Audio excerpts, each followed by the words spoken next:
Do you lie awake at night, replaying conversations from 20 years ago? Do you analyze every single thing your parents said to you, trying to figure out what it meant? Do you obsess over memories that most people would have forgotten years ago? And do people tell you you think too much? You need to let it go. You're being dramatic. But here's what they don't understand. You're not overthinking because you're broken. You're not obsessing because you're crazy. You're doing it because your brain is trying to heal. And today, I'm going to prove it to you. Because if you constantly revisit your childhood, analyzing every moment, every word, every silence, you're not stuck in the past. You're doing something most people are too afraid to do. You're trying to make sense of what was never explained to you. And that is the first step to healing. Let me explain something.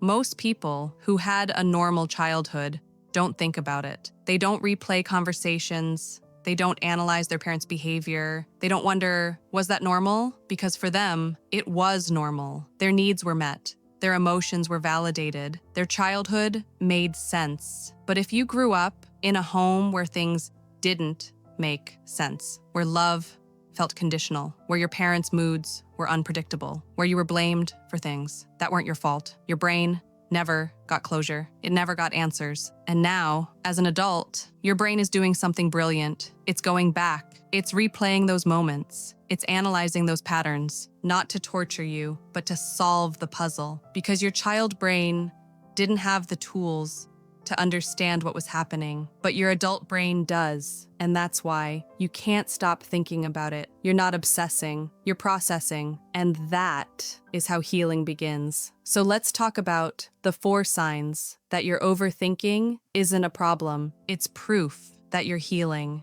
Sign number 1, you keep asking, was that normal? Let me ask you something.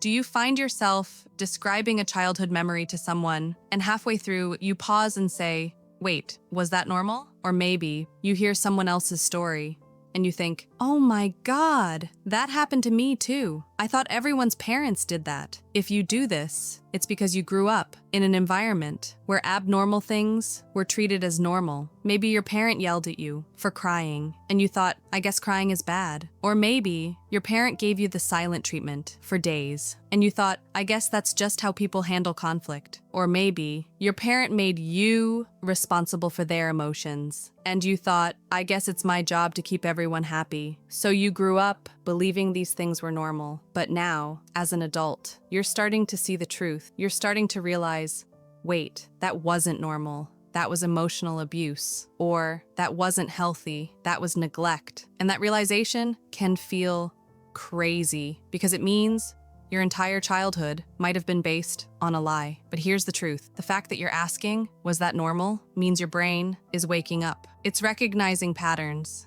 It's connecting dots. It's saying something wasn't right, and I need to understand what it was. That's not overthinking.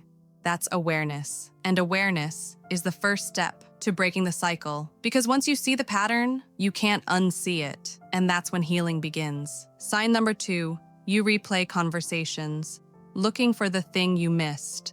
Do you ever lie in bed at night, replaying a conversation from 10 years ago or 20 years ago? And you think, what did they mean by that? Why did they say it that way? Was I overreacting? Did I deserve that? If you do this, it's because something in that conversation didn't make sense. Let me give you an example. Maybe when you were a kid, you told your mom you were sad, and she said, you have nothing to be sad about. And you, as a child, didn't know how to respond because you were sad, but she told you you weren't. So your brain got confused.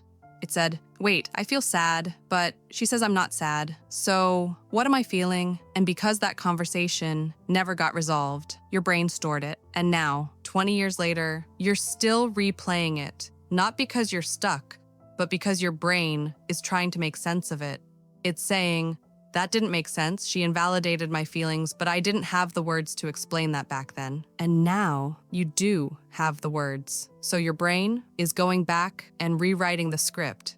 It's saying, I was sad, and that was valid, and she was wrong to dismiss it. That's not overthinking. That's reparenting yourself. You're giving your younger self the validation they never got. And that is healing. Before we continue, if this is hitting home, I want you to know something. You're not broken. You're not living in the past. Your brain is doing exactly what it's supposed to do. It's trying to heal. And on this channel, we talk about the hidden patterns, the childhood wounds, and the psychology behind why you feel the way you do. So if you want more of this, hit that subscribe button and drop a comment below telling me, which childhood memory do you replay the most? Because I read every single one. All right, let's keep going. Sign number 3, you feel like you're making it up or being dramatic. Let me ask you something. Do you ever talk about your childhood and then immediately say, but it wasn't that bad. Other people had it worse. I'm probably just being dramatic. If you do this, it's because someone, probably your parent, taught you to minimize your pain. Maybe when you were upset as a child, your parent said, stop being so sensitive, or you're overreacting, or I had it way worse than you. So, you learned, my pain isn't valid. And now, even as an adult, even when you know something hurt you, you second guess yourself, you think, maybe I'm remembering it wrong. Maybe it wasn't that bad. Maybe I'm the problem, but here's the truth. If you're overthinking your childhood, it's because something happened that your brain knows wasn't right. You don't obsess over things that didn't hurt you. You don't replay conversations, that felt safe. You overthink because your nervous system is still trying to process what happened. And the fact that you question yourself, doesn't mean you're wrong. It means you were taught to doubt your own reality. That's called gaslighting. And it's one of the most damaging things a parent can do because it makes you believe that your memories, your feelings, your truth aren't real, but they are real. And the fact that you're overthinking them means your brain is trying to reclaim your truth. So stop saying, I'm being dramatic. Start saying, something hurt me, and I'm allowed to acknowledge it. That's not overthinking. That's validation. And validation is what your inner child has been waiting for. So far, we've covered 3 signs.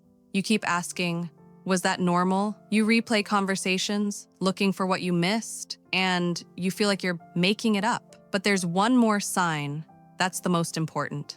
So let's talk about it. Sign 4, you're connecting dots you couldn't see as a child. Here's what most people don't understand about overthinking your childhood. You're not just remembering random events, you're connecting patterns. Let me give you an example. Maybe when you were 8 years old, your mom yelled at you for spilling juice, and you thought, she's mad because I'm clumsy. But now, as an adult, you remember that day differently. You remember that she just had a fight with your dad. You remember that she'd been crying. You remember that she'd been stressed about money. And suddenly, you realize she wasn't mad at me. She was overwhelmed, and I became her punching bag. See what just happened? Your child brain thought, I'm the problem. But your adult brain sees, I was never the problem. She couldn't regulate her emotions, and I paid the price. That's not overthinking. That's clarity. And once you start connecting these dots, you can't stop because suddenly your entire childhood starts to make sense. You realize, oh, that's why I apologize for everything. That's why I feel guilty for having needs. That's why I can't accept compliments. That's why I push people away. All those behaviors that you thought were just who you are actually survival strategies. They're things you learned to keep yourself safe in an unsafe environment. And now your brain is going back and labeling them. It's saying, this isn't a personality flaw. This is a wound, and I can heal it. So if you're overthinking your childhood and connecting dots, don't stop.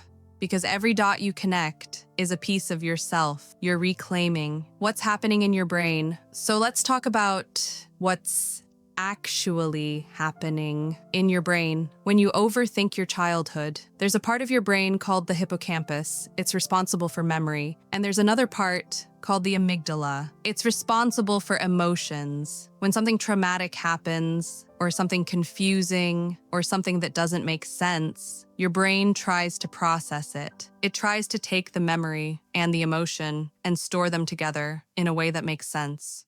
But here's the problem. If you're a child and something happens that you don't have the language for, or that contradicts what you're being told, your brain can't process it, so it stores it as an unresolved memory. It's like an open file on your computer that never got saved. And now, as an adult, every time something triggers that memory, your brain pulls up that file and tries to finish processing it. That's why you replay conversations. That's why you analyze your parents' behavior. That's why you keep asking, was that normal? Your brain is saying, we never finished processing this. Let's try again. And every time you revisit it, with new awareness, with new language, with new understanding, you're giving your brain the tools it needs to close that file. That's called integration. And integration is the key to healing. So no, you're not overthinking. You're integrating. You're taking fragmented memories and making them whole. And that is what healing looks like. How to know when you're healing, not just ruminating. Now, I know what some of you are thinking. Okay, but how do I know when my overthinking is healing and when it's just keeping me stuck?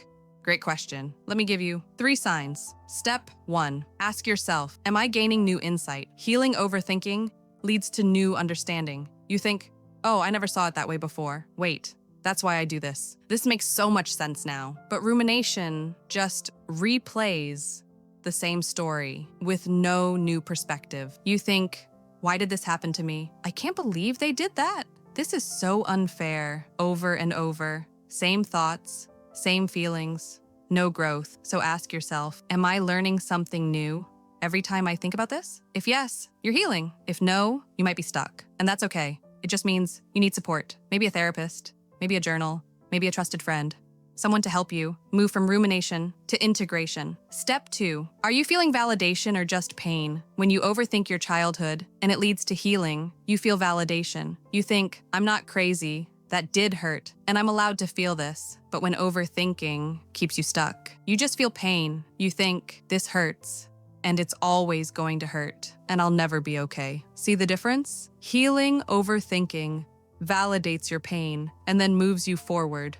Stuck overthinking just circles the pain without resolution. So ask yourself, when I think about my childhood, do I feel like I'm understanding it or just reliving it? If you're understanding it, you're healing. If you're just reliving it, you need support. And that's not a failure. That's just part of the process. Step 3, are you taking action or just analyzing? This is the big one. Healing overthinking leads to change. You think, okay, now I understand why I apologize for everything, so I'm going to practice not apologizing. Or, now I understand why I feel guilty for resting, so I'm going to practice resting without guilt. You take what you've learned and you use it, but stuck overthinking just stays in your head. You think, I understand why I do this, and then you keep doing it. Nothing changes. So ask yourself, am I using this new understanding to change my behavior? If yes, you're healing. If no, you're stuck in awareness without action. And that's where therapy or coaching or support groups can help. But here's the problem. If you're a child and something happens that you don't have the language for or that contradicts what you're being told, your brain can't process it, so it stores it as an unresolved memory. It's like an open file on your computer that never got saved. And now, as an adult, every time something triggers that memory, your brain pulls up that file and tries to finish processing it. That's why you replay conversations. That's why you analyze your parents' behavior. That's why you keep asking, was that normal? Your brain is saying, we never finished processing this. Let's try again. And every time you revisit it, with new awareness, with new language, with new understanding, you're giving your brain the tools it needs to close that file. That's called integration. And integration is the key to healing. So no, you're not overthinking. You're integrating. You're taking fragmented memories and making them whole. And that is what healing looks like. So let me leave you with this. If you overthink your childhood, you're not crazy. You're not dramatic. You're not living in the past. You're healing. You're revisiting moments your nervous system never got to process. You're giving language to feelings you were forced to swallow. You're finally listening to the younger version of you who didn't have the words or the safety to speak. And healing doesn't happen in a straight line. It's messy. It's uncomfortable. It's full of questions that don't always have answers. But it's worth it. Because on the other side is a version of you who understands why you react the way you do. Why certain tones trigger you. Why you over-explain, shut down, down or stay quiet when you should speak. A version of you who stops blaming themselves for things that were never their fault. Who realizes they were never too sensitive, never too much, never the problem. And who can finally start living without carrying the weight of an unresolved past. So keep overthinking, keep asking questions, keep connecting dots, because every dot you connect is a step closer to freedom. If this video helped you, leave a comment below. Tell me, what's one thing you've learned about your childhood by overthinking it? I'll be reading every comment. And if you want more videos like this, subscribe, hit the bell, and I'll see you in the next one. You've got this.